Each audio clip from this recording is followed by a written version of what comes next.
करते रहेंगे। हम साथ में जो है वो माध्यमिक शिक्षा बोर्ड ऑलमोस्ट आपको मैंने 6 से 12 तक करवा ही दी है, और 2 दिन और रुक जाते हैं, क्या फैसला आता है, कमेटी का एग्ज़ाम अब भी रहता है या एग्ज़ाम आगे जाता है, उसके अकॉर्डिंग हम ये जो है अपनी जो रणनीति है, अपनी जो योजना है, उसमें हम और जो है वो परिवर्तन कर लेंगे। ये जो जितने भी डाटा मैं बोर्ड पे करवाऊंगा उनका आपको पीडीएफ जो है वो मिलेगा ज़रूर, लेकिन प्रिंट वाला पीडीएफ नहीं मिलेगा।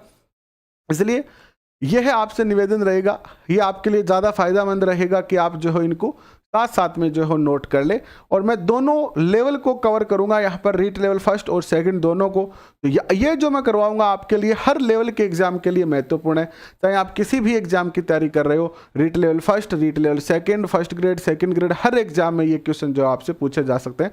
यानी पूरा कंप्लीट जो है वो हम इन टॉपिकों को गहराई से पढ़ने वाले हैं। और सबसे पहले आज हम आगाज कर रहे हैं संसद का। संसद क्या होता है हम सब जानते हैं, और अभी तो वर्तमान में हमारे नए संसद भवन की जो बिल्डिंग है वो भी बन रही है, तो उसके बारे में भी चर्चा करेंगे।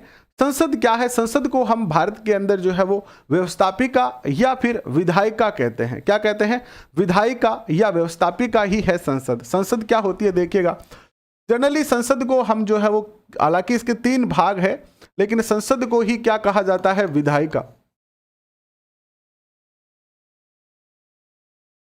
विधायिका या फिर इसको आप क्या कहते हैं? व्यवस्थापिका।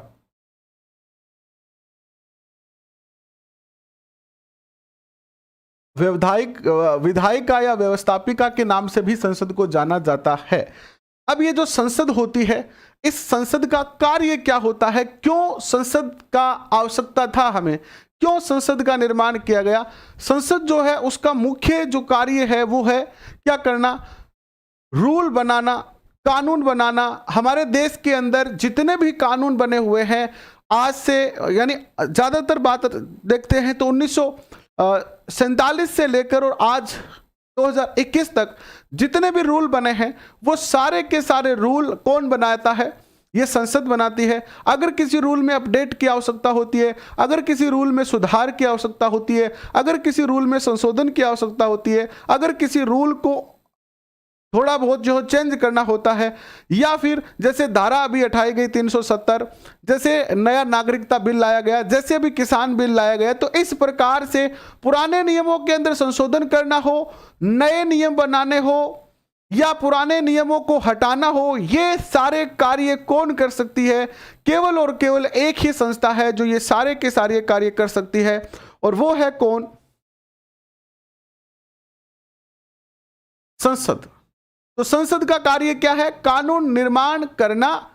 और भारत में कानून निर्माण करने वाला, क्वेश्चन पूछा जाएगा, भारत में कानून निर्माण करने वाला सर्वोच्च निकाय कौन सा है? तो आप बता सकते हैं कि संसद ही भारत में सर्वोच्च निकाय है जो कानून का निर्माण करती है। तो लिख दीजिए कार्य क्या है इसका? कानून निर्माण करना। कार्य क्या है इसका? कार्य है कानून निर्माण करना। ठीक है। अब देखिए ये जो संसद होती है इसके जो भाग होते हैं वो कितने होते हैं? संसद के भाग, संसद के भाग, यानी संसद एक नाम है लेकिन इसके अंदर 3 पार्ट जो है वो होते हैं। 3 पार्टों में इसको जो हम विभाजित कर सकते हैं, बिना उनके ये जो है वो नहीं बन पाएगी। पहला जो पार्ट आता है इसके अंदर संसद का, वो जो आता है वो किसका आता है? एक तो इसके अंदर होता है राष्ट्रपति, है ना। संसद किसको कहेंगे? इन तीनों के संयुक्त रूप को संसद कहेंगे। इन तीनों के संयुक्त रूप को ही हम क्या कहेंगे? संसद कहेंगे। कौन कौन होता है इसके अंदर? एक होता है राष्ट्रपति। एक बार सारे बच्चे, वो क्या कि वो पहले वाली मजा नहीं आ रहा है क्योंकि बच्चे बहुत कम होते हैं तो थोड़ा सा डिमोटिवेट होता है। देखिए मेरे मोटिवेशन का, मैंने 6 से लेकर 12 तक जो बुकें रात दिन करके एक करके मैंने जो आप तक पहुंचाई है, उसके पीछे था आपका मोटिवेशन। अगर आपका मोटिवेशन नहीं होगा तो फिर कभी कभी, जैसे रात को मैंने आलस कर दिया था, सेशन नहीं लिया था, 10:30 बजे वाला सेशन मैंने शेड्यूल किया, फिर आलसी हो गया मैं, क्योंकि मैं देखता हूं कि बच्चे आ नहीं रहे हैं, तो फिर मैंने सोचा चलो कल कर देंगे।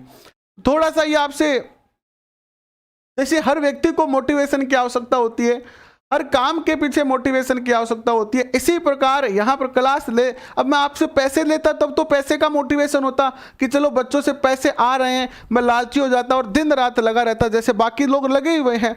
मेरा मोटिवेशन तो आपका प्रेम और आपका स्नेह है, इस परिवार की संख्या है, तो यही आपका मोटिवेशन है। तो इसीलिए थोड़ा सा मोटिवेशन आप करते रहें बीच बीच में, और इस वीडियो को शेयर करते रहें। जो लक्ष्य हमारा है 2000 तक पहुंचने का, वो भी हम अभी तक प्राप्त नहीं कर पा रहे हैं। तो संसद के जो अंग होते हैं या संसद के जो भाग होते हैं वो 3 भाग होते हैं। पहला होता है राष्ट्रपति, दूसरा होता है लोकसभा,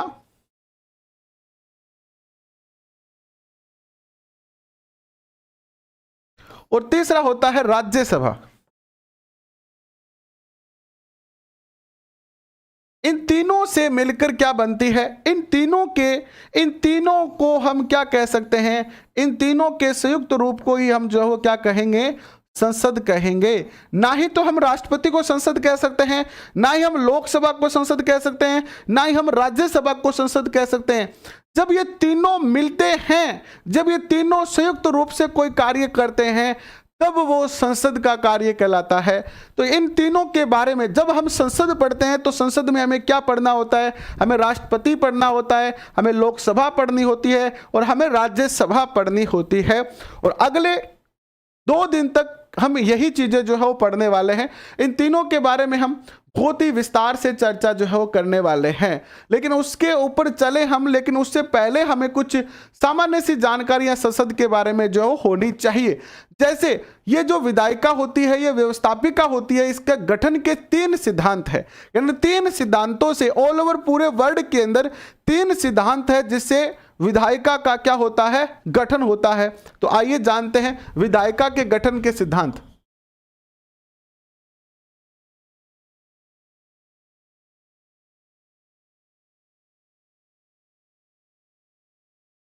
विधायिका के गठन के सिद्धांत की बात करते हैं। ये पूरे ऑल ओवर वर्ल्ड के सिद्धांतों की मैं बात करूंगा आपके साथ। पहला जो इसका सिद्धांत है वो क्या है, देखिएगा। पहला जो इसका सिद्धांत आता है, इसके 3 सिद्धांत है, तो इसमें पहला जो सिद्धांत आता है वो यह आता है कि यह जो है वो एक सदनात्मक विधायिका हो सकती है। एक सदनात्मक विधायिका गठन सिद्धांत, इसको थोड़ा मैं आगे लेके चलता हूं, है ना, अगले पेज पे ले चलता हूं ताकि हम और थोड़ा डिटेल में लिख दे। लिखिएगा,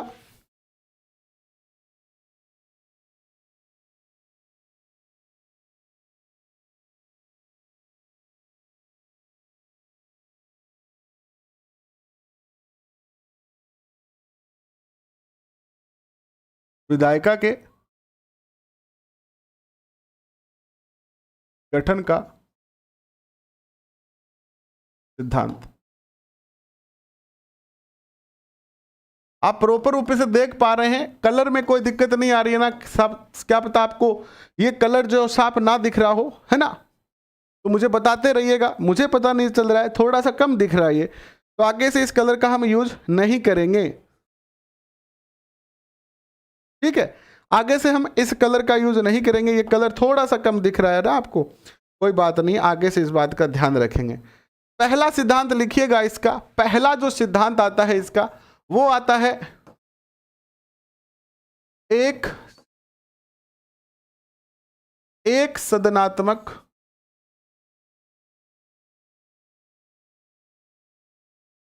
कमेंट करके बताते रहिए प्रॉपर तरीके से आप देख पा रहे हैं मुझे। एक सदनात्मक विधायिका के गठन का सिद्धांत, एक सदनात्मक विधायिका के गठन का सिद्धांत। यहां से एक क्वेश्चन पूछा जा सकता है, इसीलिए आपको यह मैं करवा रहा हूं। इसको करवाने का उद्देश्य यही है कि एक क्वेश्चन यहां से जो है वो आपसे पूछा जा सकता है।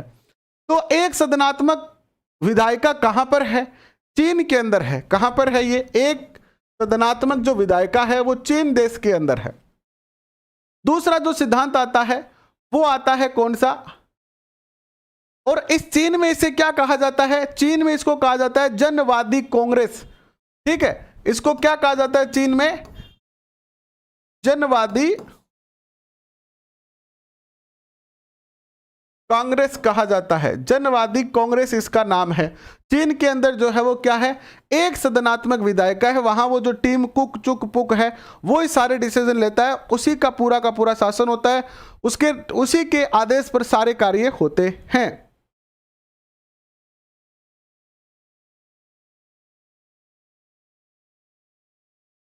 ठीक है। दूसरा जो सिद्धांत आता है वो आता है द्विसदनात्मक सिद्धांत। आइए इसकी बात करते हैं, द्विसदनात्मक सिद्धांत की चर्चा करते हैं।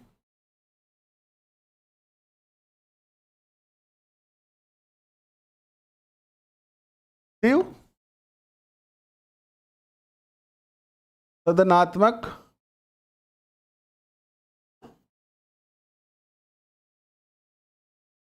विधायिका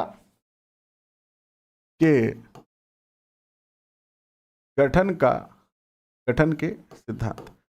अब देखिए भारत में भी क्या है, द्विसदनात्मक ही है। ठीक है, तो यह क्वेश्चन पूछा जा सकता है कि भारत में किस प्रकार से विधायिका का गठन हुआ है या किस सिद्धांत पर विधायिका का गठन हुआ है। तो भारत के अंदर द्विसदनात्मक है। ठीक है, लिख दीजिए, भारत के अंदर इसको क्या कहा जाता है, संसद कहा जाता है। ठीक है, और इस संसद के जो है वो कितने सदन हैं, 2 सदन हैं। एक का नाम तो है इसमें लोकसभा और एक का नाम है राज्यसभा। ठीक है, एक तो हो गई आपकी लोकसभा और एक हो गई आपकी दूसरी जो हो गई वो कौन सी हो गई आपकी, राज्यसभा। इसी प्रकार जो है वो जैसे भारत में इसको क्या कहते हैं, भारत में इसको संसद कहते हैं, उसी प्रकार जो है वो अमेरिका के अंदर भी जो है वो द्विसदनात्मक है। अमेरिका के अंदर भी क्या है, द्विसदनात्मक है, लेकिन वहां पर उसको कांग्रेस कहते हैं। अमेरिका कांग्रेस इसका नाम है, कांग्रेस कहते हैं। और वहां पर अमेरिका में भी द्विसदनात्मक है। एक को तो क्या कहते हैं, सीनेट, और दूसरी को कहते हैं प्रतिनिधि सभा। एक का तो नाम क्या है, पहली का तो द्विसदन है, तो पहले सदन का नाम है सीनेट और दूसरे सदन का नाम है प्रतिनिधि सभा। प्रतिनिधि सभा। इसी प्रकार जो है वो विश्व के अलग अलग देशों के अंदर जहां जहां द्विसदनात्मक है वहां इस प्रकार के सदन हैं। जहां हम, और अगर इंग्लैंड के, जैसे इंग्लैंड के उदाहरण ले सकते हैं, इंग्लैंड में इसको जो है वो पार्लियामेंट के नाम से ही जाना जाता है। लॉर्ड, एक का नाम है लॉर्ड सभा और दूसरे का नाम है कॉमन सभा। लेकिन उतना हम नहीं जाएंगे क्योंकि विश्व के बारे में हमसे पूछा तो जाना है नहीं, तो हम इसके बारे में चर्चा नहीं करेंगे। तीसरा जो सदन का प्रकार है वह है बहुसदनात्मक विधायिका गठन का सिद्धांत। कौन सा है तीसरा? तीसरा है आपका बहुसदनात्मक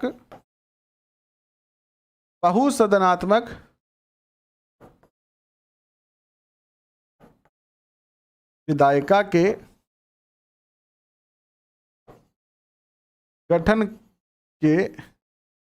गठन का या के सिद्धांत। अब देखिए बहुसदनात्मक जो सिद्धांत है वो कहां पर है। बहुसदनात्मक जो गठन का सिद्धांत है वो केवल दक्षिणी अफ्रीका में है, जिसे क्या कहा जाता है, नेशनल असेंबली कहा जाता है। क्या कहा जाता है, नेशनल असेंबलिंग, दक्षिणी अफ्रीका के अंदर। क्या कहा जाता है इसको, नेशनल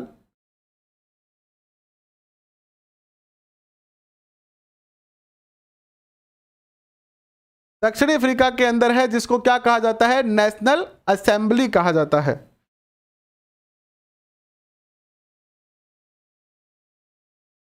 तो ये हो गए आपके, आप चाहें तो इसका स्क्रीनशॉट ले सकते हैं। ये हो गए आपके, क्या हो गए, सदन के गठन के 3 सिद्धांत हैं, एक सदनात्मक, द्विसदनात्मक और बहुसदनात्मक। भारत में जो उपयोग हो रहा है, भारत में जिस सिद्धांत से गठन हुआ है सदन का, वो है आपका द्विसदनात्मक।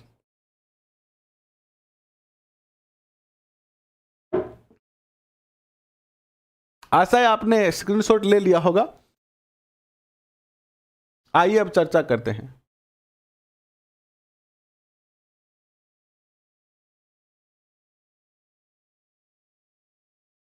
आगे चलते हैं। संसद का जो उल्लेख किया गया है वो भारत के संविधान के अंदर किया गया है। संसद का जो उल्लेख हम पढ़ेंगे आगे, इसके बारे में हम पढ़ेंगे। सबसे पहले हम इसका जो पहला सदन है उसके बारे में पढ़ेंगे और फिर आगे बढ़ते चलेंगे। ठीक है।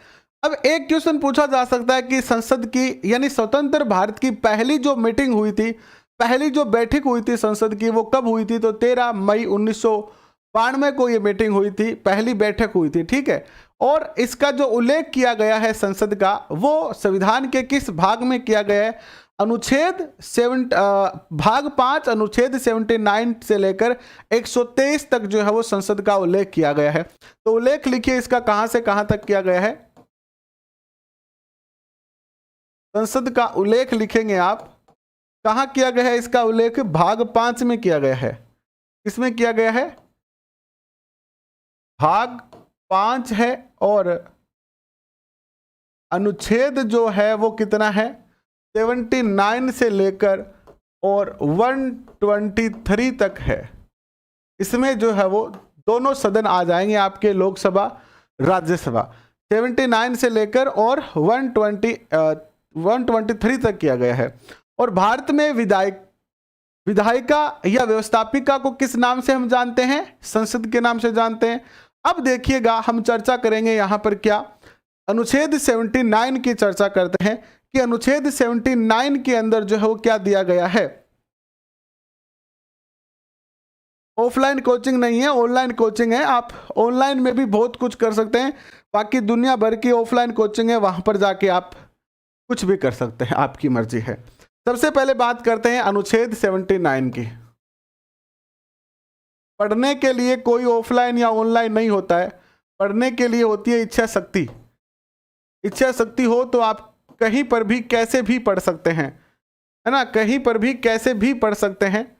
आपको कुछ चीज़ों की आवश्यकता नहीं होती है। आपको सबसे पहले जिस चीज़ की आवश्यकता होती है वो होती है इच्छा शक्ति की। तो अनुच्छेद देखिए क्या होगा। सबसे पहले हम चर्चा करते हैं अनुच्छेद 79 की। अनुच्छेद 79 में क्या दिया गया है? अनुच्छेद 79 जो है उसमें क्या कहा गया है, देखिएगा। अनुच्छेद 79 ये कहता है कि भारत में एक संसद होगी जो राष्ट्रपति व 2 सदनों से मिलकर बनी होगी। अनुच्छेद 79 कहता है कि भारत में एक संसद होगी जो राष्ट्रपति सहित 2 सदनों से मिलकर बनी होगी। तो लिख दीजिए, भारत में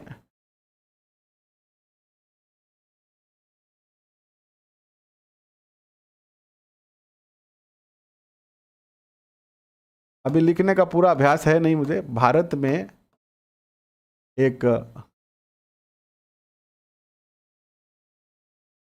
संसद होगी तो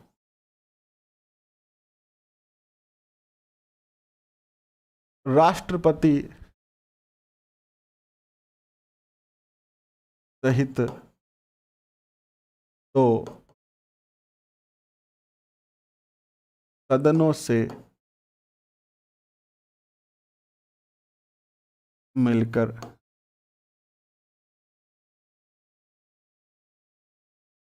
बनेगी। ठीक है, एक राष्ट्रपति होंगे और 2 सदन और होगी, 2 सदनों से मिलकर ये बनती है। 2 सदन कौन कौन सी होंगी आप जानते हैं, लोकसभा होगी और एक राज्यसभा होगी। सदन के 3 अंग मैंने बता दिए हैं। संसद के सदन जो है वो 2 है। अब देखिएगा, अगर संसद के अंग पूछे, ये बात नोट करना आप, अगर आपसे पूछे कोई संसद के अंग, यहां पर कंफ्यूजन हो जाता है। संसद के अंग पूछे तो 3 है, और अगर पूछे संसद के सदन, संसद के सदन तो 2 है। अंग कौन कौन से हो गए? अंग हो गए राष्ट्रपति,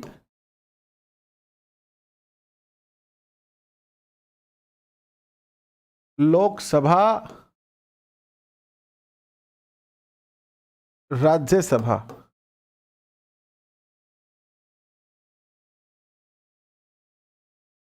और संसद के सदन हो गए लोकसभा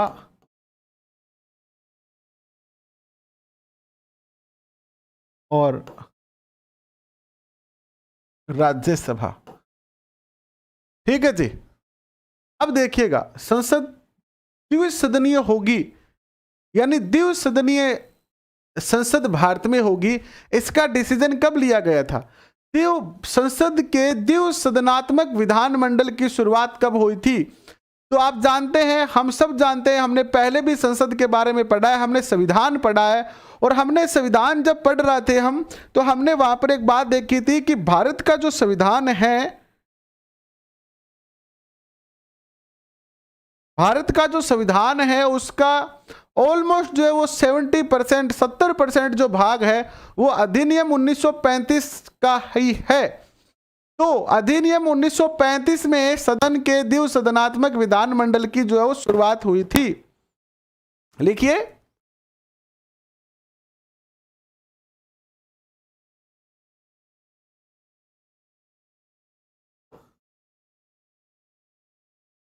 संसद के द्विसदनात्मक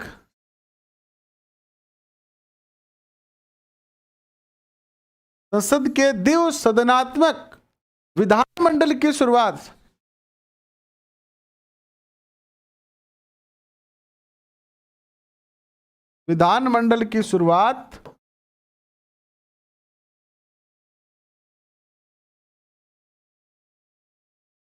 कब से हुई थी?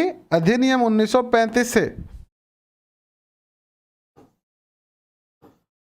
अधिनियम 1935 से हुई थी। ये लीजिए। अब हम चर्चा करेंगे सबसे पहले किसकी? बोले लोकसभा की करें कि सबसे राज्यसभा की करें? ये कॉमन जानकारी है जो आपको दे दी गई है। एक लाइन और इसमें आप चाहें तो लिख सकते हैं, ऐड कर सकते हैं कि स्वतंत्र भारत में संसद की पहली बैठक कब हुई थी, ये और लिख दीजिए। स्वतंत्र भारत में संसद की प्रथम बैठक कब हुई थी? बताइए, कब हुई थी? पहली जो बैठक हुई थी वो 13 मई 1952 को हुई थी। 13 मई 1952 को हुई थी। ये लो, बस। अब लिखो आप सबसे पहले, क्या लिखोगे सबसे पहले? बताओ कौन सा सदन करोगे? लोकसभा, क्योंकि लोक बहुत सारा हुआ है, बहुत सारा हुआ है, नहीं लोग, राज्य से ज्यादा लोग हुआ है। जय श्री कृष्णा शोभा जी,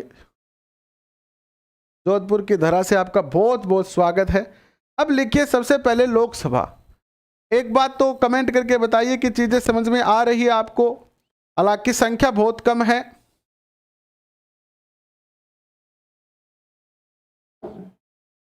संख्या देखते हुए बिल्कुल भी मोटिवेशन जो है वो नहीं प्राप्त हो रहा है, इसलिए सभी बच्चे थोड़ा थोड़ा शेयर करें ताकि काम चलता रहे, थोड़ा थोड़ा मोटिवेशन मिलता रहे। और सबसे पहले हम आज चर्चा करने वाले हैं किसकी? House of peoples, Lok Sabha. किसकी चर्चा करेंगे? लोकसभा की चर्चा करते हैं सबसे पहले।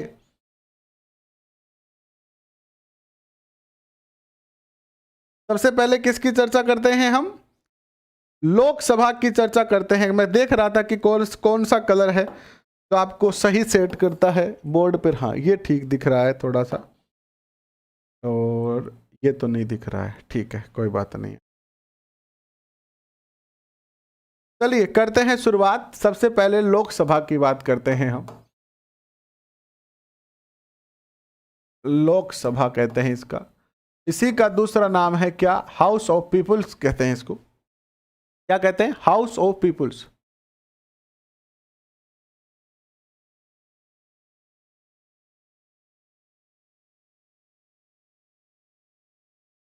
हाउस ऑफ पीपल्स कहते हैं इसको, अर्थात लोगों का घर। क्या कहते हैं? लोगों का घर, लोगों का घर, हाउस ऑफ पीपल्स। देखिए, लोकसभा का जो गठन हुआ था वो कैसे हुआ? पहला क्वेश्चन लोकसभा का गठन किया हो, है ना? सीधा सीधा क्वेश्चन है। आपने मारवाड़ी में बात कर सका, कोई दिक्कत को नहीं, आपने कर सका नहीं? मारवाड़ी में बात आप कर सका आराम हो, कोई दिक्कत को नहीं आवे, कोई कभी बिल्कुल को नहीं आवे। क्यों आओगी दिक्कत भाई? राजस्थान का रहनी आगे क्यों दिक्कत आओगी? तो बोलो राजस्थानी भाषा में बात करें तो लिखिए, राजस्थानी भाषा में ही लिख लेते हैं, नहीं लिखेंगे तो हिंदी में ही। लोकसभा का जो गठन होया वो कद होया? गठन होया लोकसभा का अनुच्छेद 81 के अंदर, यानी लोकसभा के गठन की जो जानकारी अपन मिले है वह मिले है अपन अनुच्छेद 81 के अंदर। तो सबसे पहली बात लिखो कि लोकसभा की जानकारी अपन कट से मिले है? लोकसभा की जानकारी अपन मिले है अनुच्छेद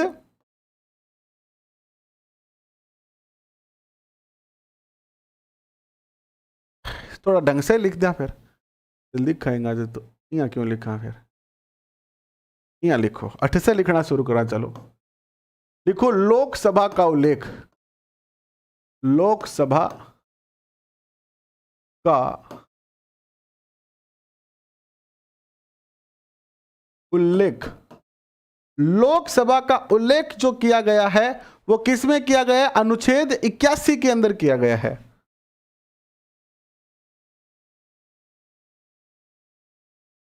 अनुच्छेद 81 के अंदर लोकसभा का जो है उल्लेख किया गया है और यह कहा गया है कि लोकसभा का गठन जो किया जाएगा वो 5 वर्ष के लिए किया जाएगा और लोकसभा के गठन के लिए भारत के वयस्क मताधिकार का उपयोग किया जाएगा, यानी जो भारत के वयस्क मतदाता हैं वो मतदान करेंगे, वोट करेंगे, चुनाव करेंगे और उसमें जो विजय होगा वह बनेगा इस लोकसभा का सदस्य। तो प्रत्येक 5 वर्ष बाद जनता द्वारा वयस्क मतदान के आधार पर प्रत्यक्ष रूप से चुना जाएगा। गठन कैसे होगा? देखिए इसी के अंदर आता है गठन।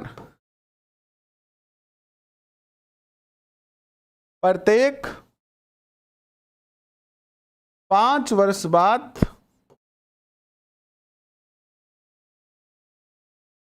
भारत के वयस्क मतदाता, भारत के वयस्क मतदाता द्वारा प्रत्यक्ष डायरेक्ट चुनाव, प्रत्यक्ष चुनाव द्वारा, प्रत्यक्ष चुनाव द्वारा, प्रत्यक्ष चुनाव के द्वारा जो है वो गठन किया जाएगा। तो एक बात तो यह निकली कि जो लोकसभा के सदस्य होते हैं उनका डायरेक्ट चुनाव करती है कौन? जनता। पहली बात क्लियर। दूसरी बात, लोकसभा का जो कार्यकाल होगा वो कितने वर्ष का होगा? 5 वर्ष का होगा। क्लियर? कोई डाउट नहीं, कोई शंका नहीं। अब एक और प्यारा क्वेश्चन आता है कि लोकसभा के नाम क्या क्या हैं, अन्य किन किन नामों से जाना जाता है? तो लिखिए अन्य नाम, लिखिए इसके। हम लोकसभा को अन्य किन किन नामों से जानते हैं?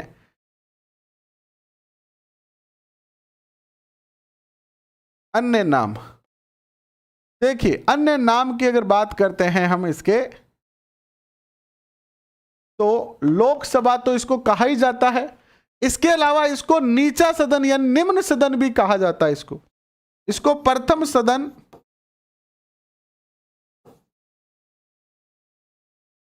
निम्न सदन और बोलो क्या कहा जाता है? इसको प्रथम सदन कहा जाता है, निम्न सदन कहा जाता है। लोकसभा को हम क्या कह सकते हैं? लोगन के केस का बाद जनता केस का, तो जनता का सदन केस कहां पाना है? जनता का सदन केस कहां पाना है? और आपा देखो जनता जखन चुन के भेजा वो क्या हुआ? पॉपुलर हुआ। और पॉपुलर ना आपा हिंदी में लोकप्रिय का, तो लोकप्रिय सदन भी केस कहां पाना है? लोकप्रिय सदन। और है ना आपा के केस कहां भाई? 5 साल खातिर ही हुआ वो तो अस्थायी हो गयो, तो अस्थायी सदन भी आपा केस का, के केस का अस्थायी सदन आपा केस का।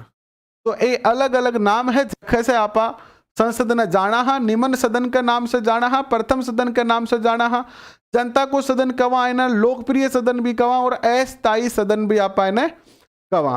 अब बात आती है कि प्रथम लोकसभा का गठन कब हुआ था। प्रथम लोकसभा का गठन, बहुत प्यारा क्वेश्चन बन जाता है यहां से। प्रथम लोकसभा का गठन, प्रथम लोकसभा का जो गठन हुआ था वो कब हुआ था। तो प्रथम लोकसभा का गठन हुआ था 17 अप्रैल 1952 को। कब हुआ था? 17 अप्रैल 1952 को जो है वो प्रथम लोकसभा का गठन हुआ और इसकी जो प्रथम बैठक हुई वो 13 मई 1952 को हुई। प्रथम बैठक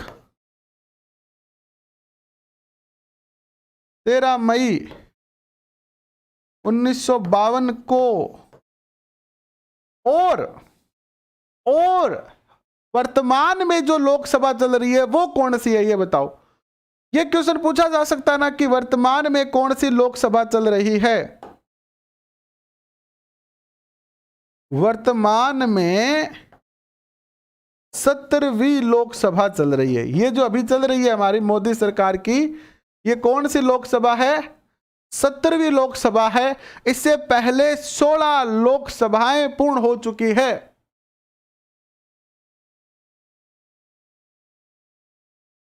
बताइए। अब चर्चा करते हैं आगे।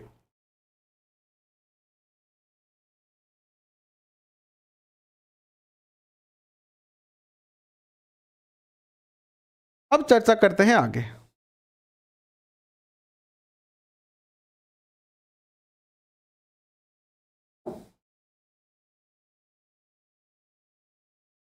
टेस्ट वाली ऐप है अनअकैडमी, जो आपको डाउनलोड करनी है गूगल प्ले स्टोर से। दिक्कत आए तो आप मुझे कॉल कर सकते हैं सुबह।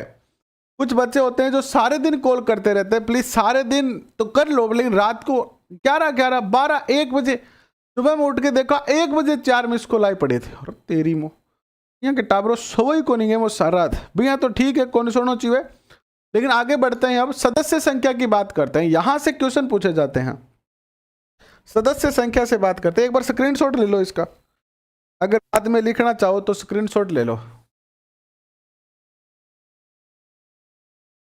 बाद में लिखना तो चाहोगे ही।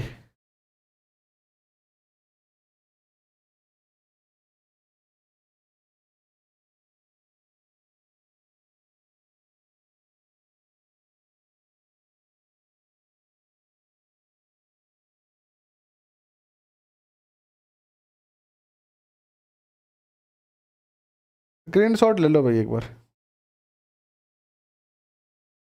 स्क्रीनशॉट ले लिया होगा। अब थारो मन तो कौन करता होगा स्क्रीनशॉट लेना खातर, क्योंकि जब हूँ पेपर आगे की बात हुई है, मार्केट में चाली है, तो थारो मन जो है वो खाटो खाटो होने लगे है। मन के होने लगे थारो खाटो खाटो।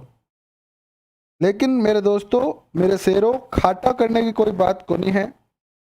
जब राम जी चाहे है वही काम हुआ है। राम जी की इच्छा है कि आप और तैयारी करा। असली खाटो मन तो उस दिन होसी जब थारो सिलेक्शन नहीं होसी, और मैं को नहीं चाहूँ कि थारो सिलेक्शन ना हुए। अपना मायता कहो है कि चाहे देर से मिल जावे, लेकिन खानो मिलना जरूरी है, भूखा नहीं सो जावा। कोई बात नहीं है, राम जी हमारी थोड़ी और परीक्षा लेना चाह रहे हैं। राम जी जो है वो हमारी थोड़ी सी और परीक्षा लेना चाह रहे हैं। आपके धैर्य की परीक्षा है कि आप लगातार धैर्य रखते हुए कितने समय तक मेहनत कर सकते हैं। क्या आप विचलित हो जाएंगे मार्ग से? क्या मंजिल को अगर थोड़ा पीछे सरका दिया जाए तो क्या आप और विचलित हो सकते हैं?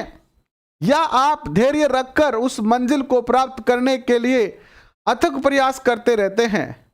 ये जो पेपर आगे खिसकेगा, अभी नहीं खिसका है, लेकिन अगर खिसकता है तो ये मानिएगा कि 30% बच्चे ऐसे होंगे, क्योंकि आज के बच्चे बहुत मैच्योर हैं, बहुत समझदार हैं।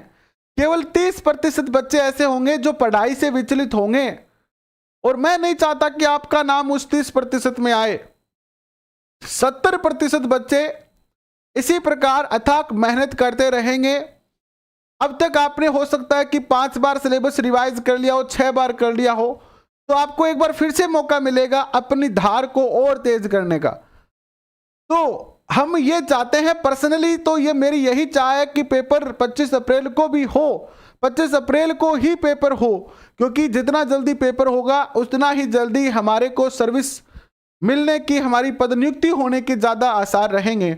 जितना लेट पेपर होगा उतना ही लेट होता जाएगा। मेरी तो इच्छा यही है कि जल्दी से जल्दी हो, लेकिन मेरी इच्छा काम नहीं करेगी, वहां सरकार को डिसीजन लेना है। तो हम दोनों स्थिति के लिए तैयार रहें। अगर पेपर 25 अप्रैल को होता है तब तो कुछ चाहिए ही नहीं, तब तो बल्ले बल्ले है ही है। लेकिन अगर फैसला हमारे पक्ष में न आकर पेपर को आगे खिसकाया जाता है, तब भी हम हारेंगे नहीं। हम उस मकड़ी की कहानी सुनेंगे जो हमने कक्षा 3, 4, 5, 6, 7 में सुनी थी, शिवाजी वाली, कि मकड़ी बार बार गिर रही थी और बार बार वो फिर उठ के चल रही थी। और याद रखना कि ईश्वर जो करेगा वो अच्छा ही करेगा, किसी के भी साथ हो। हार न मत मान जाना, क्योंकि हार मान जाओगे तो फिर मामला गड़बड़ हो जाएगा। बिल्कुल ये बात कही है मेरे भाई साजिद खान ने कि 25 अप्रैल को ही होगी 100%। इस बात ने मन को खुश किया है, इस बात ने मन को खुश कर दिया है। ठीक है, और ऐसी ही पॉजिटिव सोच चाहिए। हमें पेपर से नहीं लेना है कुछ भी, हमें इस बात से कोई इल्म नहीं है कि पेपर कब होगा। हमारा इल्म है पेपर होने से हमारा सिलेक्शन थोड़ी होगा भाई, हमारा सिलेक्शन पेपर होने से नहीं होगा। अगर पेपर होने से होता तो अब तक कितने पेपर हो चुके हैं, इससे पहले भी तो हुए हैं ना पेपर। ये तो केवल उन बच्चों को लग रहा है जो पहली बार रीट दे रहे हैं कि पेपर होता है अपना सिलेक्शन हो जाए। सिलेक्शन होता है मेहनत से, तैयारी से। अगर समय मिले तो और तैयारी कीजिएगा, वरना तो अभी अपनी तैयारी बेहतरीन ही है। आगे बढ़ते हैं, सदस्य संख्या की बात करते हैं। बीच बीच में है ना थोड़ा मोटिवेट करता रहता हूं मैं आपको, क्योंकि इस टाइम आपके मन में बड़े ही क्वेश्चन उठ रहे हैं कि क्या सो जाएं, है ना। बीच बीच में मन उठ रहा है कि अब देर तक पढ़ने की जरूरत नहीं है, सो जाते हैं। सदस्य संख्या की बात करते हैं। देख लेंगे यार, काल पढ़ देंगे, अभी तो घणो टाइम पड़े, बेरो को नहीं कह दो पेपर ही हो गए। लेकिन हमें ऐसा नहीं सोचना है, हमें यह सोचना है कि अब मेहनत को रोकने का मतलब पीछे के, अब मेहनत को रोकने का मतलब पीछे की मेहनत पर पानी फेर देना। मूल संविधान में यह कहा गया था कि 500 सदस्य होंगे लोकसभा के।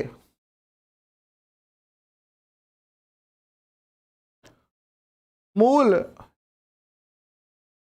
संविधान के अनुसार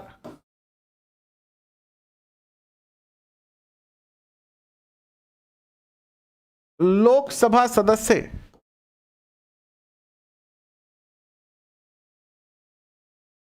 मूल संविधान ने कहा कि 500 होंगे। कितने होंगे? 500 होंगे, 500 होंगे। लेकिन बाद में इस बात में बदलाव किया गया थोड़ा सा। और बदलाव कब किया गया?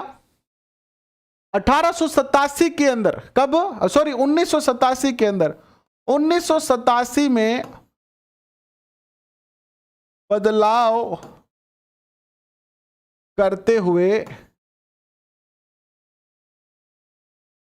सदस्य संख्या कितनी हो जाती है? सदस्य संख्या जो है वो 552 हो जाती है। कितनी हो जाती है? 552 हो जाती है। कितनी हो गई सदस्य संख्या? 552 हो गई। लेकिन फिर परिवर्तन हुआ और वर्तमान के अंदर जो सदस्य संख्या है वो कितनी है?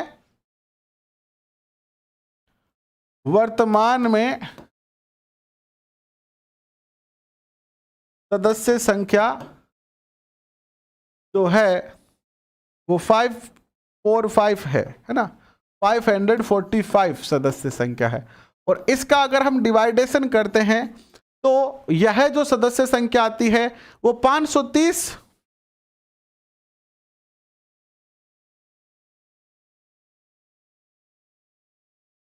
इसका अगर हम डिवाइडेशन करते हैं तो 530 तो आते हैं आपके चुनकर, 13 आते हैं,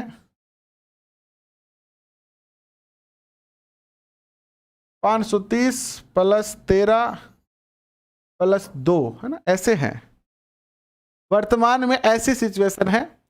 राज्यसभा के जो राज्यसभा के हैं, ये तो राज्यसभा के, लोकसभा के हो गए, लोकसभा द्वारा चुने हुए, चुनाव के जरिए ये तो हो गए राज्यों से, ये तो हो गए राज्यों से चुनकर आए हैं, ये हो गए केंद्र शासित प्रदेश से चुनकर आए हैं, और ये हो गए मनोनीत, ये हो गए मनोनीत। तो वर्तमान में ऐसी सिचुएशन है लगभग।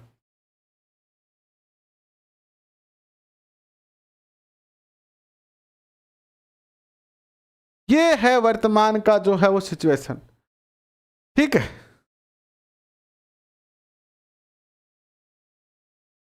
आगे बढ़े, हार नहीं माननी है, थोड़ा सा जी लगा के शेयर करते रहो, मैं आपके साथ हूं। और अगर पेपर आगे बढ़ेगा तो मैं आपका 100% सिलेक्शन और बेहतरीन कर दूंगा। मैं आपको ऐसे ऐसे डाटा करवा दूंगा कि इसके बाद तो चाहे एग्जामिनर कोई से पूर्ण क्वेश्चन लिया है, थारो गलत को नहीं हुआ है ना। वैसे तो मैंने इतने डाटा तो आपको दे दिए हैं कि अभी भी आपका कोई क्वेश्चन गलत नहीं होगा। आज जो आपके पास डाटा है एसएसटी के, वो 45 प्लस क्वेश्चन के हैं, यानी शिक्षण विधियों सहित आप देखते हो तो शिक्षण विधियों के तो क्वेश्चन अलग है ही है, इसके अलावा आपके 45 प्लस क्वेश्चन, यानी टोटल ढंग से अगर आप करते हो शिक्षण विधियां वगैरह सही, तो आप 50 के करीब पहुंच जाओगे।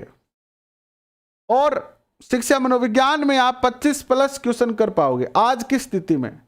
अब बात करते हैं, आगे बढ़ते हैं। केंद्र शासित प्रदेश जो है वहां कहां से कितने सदस्य आते हैं, तो सबसे पहले हम बात करते हैं केंद्र शासित प्रदेश की।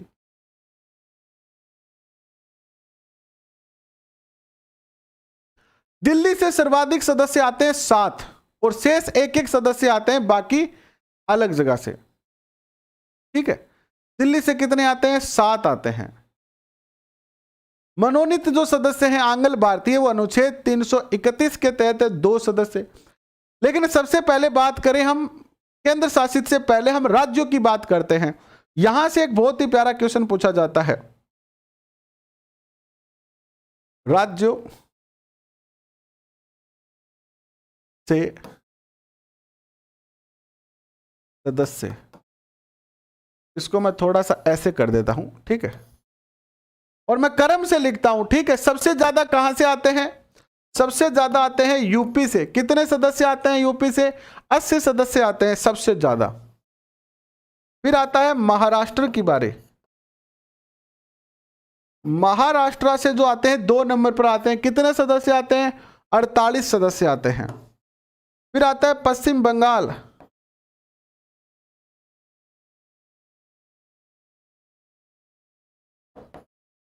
पश्चिम बंगाल से कितने सदस्य आते हैं, पश्चिम बंगाल से आते हैं 42 सदस्य। इसके बाद देखना राजस्थान कहां से आएगा, बिहार, बिहार से आते हैं 40 सदस्य। इसके बाद तमिलनाडु,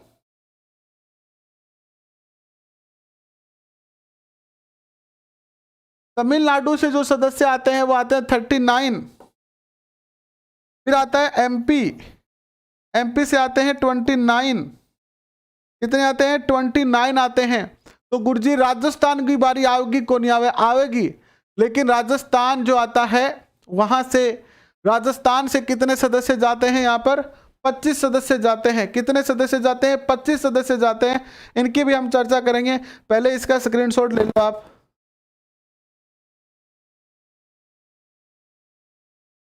पहले इनका स्क्रीनशॉट ले लो, बाकी की चर्चा हम करेंगे कल। बाकी की जो हम चर्चा करेंगे वो कल करेंगे। ये छोटा सा टॉपिक है, प्यारा सा टॉपिक है, लेकिन आराम से पढ़ेंगे। फिर मैं आपको इसके 1 लाइनर क्वेश्चन माध्यमिक शिक्षा बोर्ड 11 और 12 से करवा दूंगा, ताकि आपको किसी प्रकार की कोई भी दिक्कत ना आए। आज रात 10 बजे, 11 बजे नहीं, 10 बजे हम करेंगे कक्षा 4 जो ईवीएस के बच्चे हैं उनके लिए। कक्षा 4 आज आपको करवाएंगे, है ना। बहुत दिन हो गए, हर बार मैं आलसी हो जाता हूं, कभी कभी डिमोटिवेट होकर। आज नहीं होंगे लेकिन। तो अभी के लिए बस इतना ही। इस सेशन को आगे भी लेके चलेंगे। 11 बजे 10 बजे हम चर्चा करेंगे किसके बारे में, 10 बजे हम चर्चा करेंगे कक्षा 4 के बारे में। तो अभी के लिए इतना ही। बहुत बहुत धन्यवाद, थैंक यू।